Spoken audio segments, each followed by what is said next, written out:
JD Vance had just accused her of playing identity politics when Jasmine Crockett delivered a line so sharp, so measured, it froze every voice in the chamber. Sometimes in politics, there are moments that cut through the noise. No shouting, no grandstanding, just stillness. The kind of stillness that makes people lean in. That's what filled the air as Representative Jasmine Crockett raised her eyes from her notes and stared directly at Senator JD Vance. The day had already been tense, the committee room in the Rayburn building packed beyond comfort. Reporters, aides, and advocates clutching documents, stats, and testimonies. They were there to debate a criminal justice amendment buried deep within a massive reform package.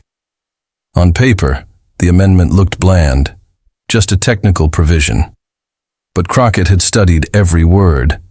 She understood that, in reality, it meant dramatically increased penalties for minor infractions, especially in so-called high-risk zones, which everyone knew was code for impoverished black communities. So when Crockett's turn came, she didn't just lean forward, she committed. She looked ready, her tone serious, composed, direct. But before she could even finish her second sentence, Vance interrupted her. "So let me get this straight," he said, loud enough for the room but with that smug undercurrent. "You're calling this amendment racist? Representative Crockett, this sounds a lot like identity politics." A few people laughed. Not many, but enough to shift the temperature in the room. Crockett didn't respond immediately. Instead, she tapped her pen once on her notepad and set it aside. Then she looked up, calmly, firmly. "If your policies treated poor white kids the way they treat black kids," she said, "you'd be calling it a national emergency." The silence that followed wasn't just quiet, it was loaded. A senator paused his scrolling. An aide stopped writing mid-sentence. Even Vance's smirk gave way to a blink. The chairman leaned forward, clearly unsure if he'd heard what he thought he had. But Crockett didn't blink. She let her words float there, suspended in the room, deliberate and unshaken. The ceiling vent hummed.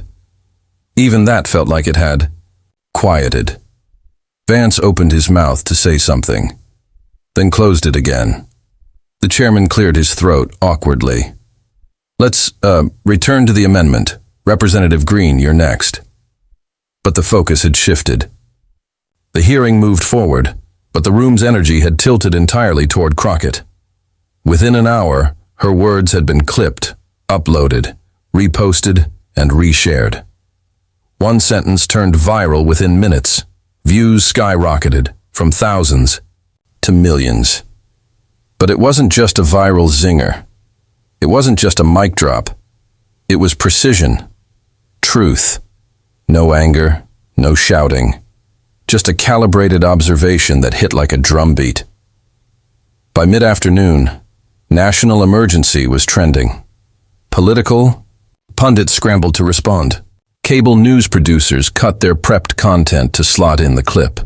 Online, users didn't just quote her, they reacted to her. It wasn't just political, it was personal. Crockett didn't stop to soak it in. She left the hearing quietly. No waves, no smiles. Just the click of her heels echoing down the hallway as her team followed. Outside, a group of young organizers gathered around a live stream on a phone. One whispered, "She really said that?" Another nodded. She did. And that right there was the spark before the fire. By the time Crockett walked onto Independence Avenue, the ripple had become a wave. Her phone buzzed nonstop, messages, calls, alerts. But she didn't stop. She didn't scroll. She walked. Calm, composed, the air behind her still buzzing with aftershocks. Inside the chamber, the tension hadn't faded. Her sentence echoed, like a challenge, one not easily brushed off. Vance sat stiffly, flipping pages he clearly wasn't reading. He tried to look unbothered, but the tension in his jaw betrayed him. Across the room, even Representative Sanders, usually quiet, always prepped, whispered to an aide, "That line's going to outlast this hearing." Meanwhile, back in her home district in Dallas, phones were already ringing. Constituents called her local office, retired teachers, young men from Oak Cliff, parents and students, all with one message: thank you. One voicemail from a grandmother said, "That was for all of us." In a Phoenix newsroom, a political analyst sat upright, her producer pointing to a screen. "This is the moment," he said. And it was. Cable news couldn't stop playing it. MSNBC looped it. Fox tried spinning it. One commentator tried to brand it as race baiting, but even he paused and admitted it hit. On Twitter, debate exploded. Some hailed her bravery. Others questioned her tone, but nobody ignored her. Not this time. The quote became a meme, a headline, a rally cry. If your policies treated poor white kids like they treat black kids, you'd be calling it a national emergency. It appeared on whiteboards in schools, on handmade signs at protests, on editorial banners above the fold. But not everyone was thrilled. Behind closed doors, conservative aides, senators, and think tank operatives huddled. "We need to respond," one whispered. "She's not just attacking the amendment, she's dismantling our entire message."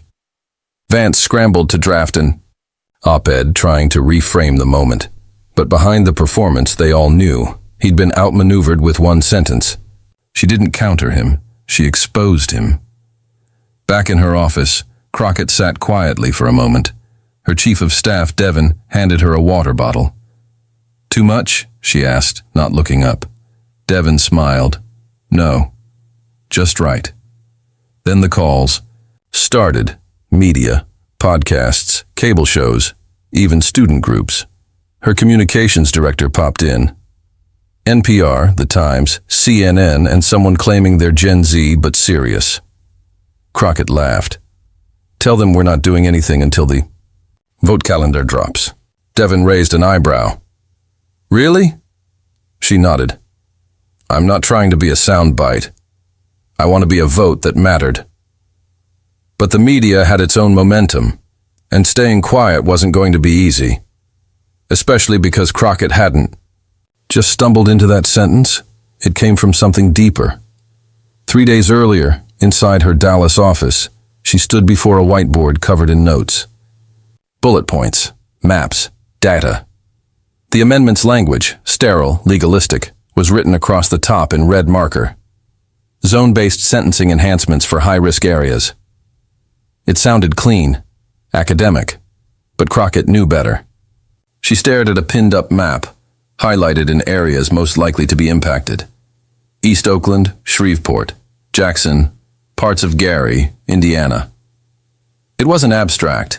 These were her people, her neighborhoods. "They're calling it smart reform," Devin said, flipping through a folder. "Precision targeting." She laughed bitterly. "Precision. You ever see how they draw these zones? One bad stat and suddenly an entire zip code is under siege." Devin hesitated. "How far are you planning to go?" She didn't answer immediately, just tapped the whiteboard. "When I was 15, she said, my cousin Lamar got 3 years for shoplifting cold medicine. His mom was sick. No insurance." Devin nodded. "Because of the zone." She looked up. "Exactly. They worked late into the night, compiling case studies and defender briefs. The plan was to present facts, data, evidence. But in the back of her mind, there was a shadow.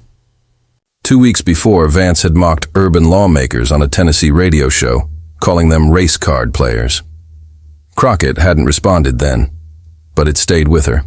The smirks, the interruptions, the way her lived experience was constantly brushed off.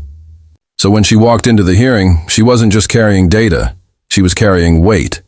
The weight of every constituent who had been told to keep their voice down. Every time bias hid behind policy language.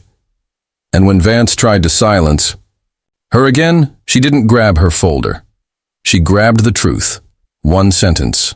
Not pre-written, not planned, but rooted in something deeper than any committee rule. It didn't just respond, it revealed.